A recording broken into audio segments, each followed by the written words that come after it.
बघा मित्रांनो, एवढं पाणी आहे याच्यात.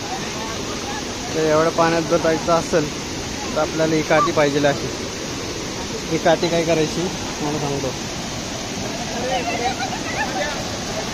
अशी रवायची खाली, बघायचं किती खोल आहे.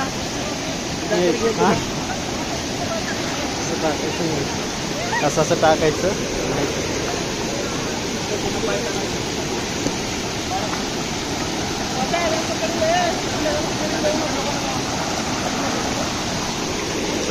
टाका द्यायचं रे.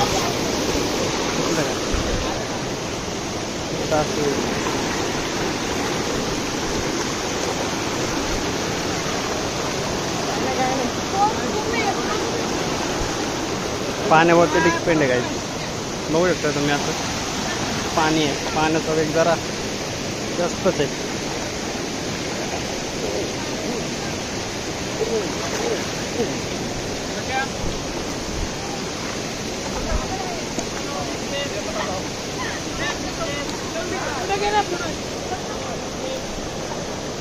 असं पुढं टाकून येऊ शकता.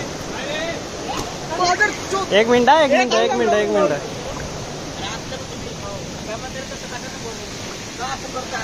असं आपण व्यवस्थित आलेलो आहे बाहेर. तर नदीचा रस्ता बघायचा कसा क्रॉस करायचा लक्षात ठेवा तुम्ही. आता या आपण जी काठी आहे त्याला पण ठेवता, म्हणजे जाताना आपल्याला परत ती कामाला येणार आहे. ते साईडला आपण टाकलेली आहे.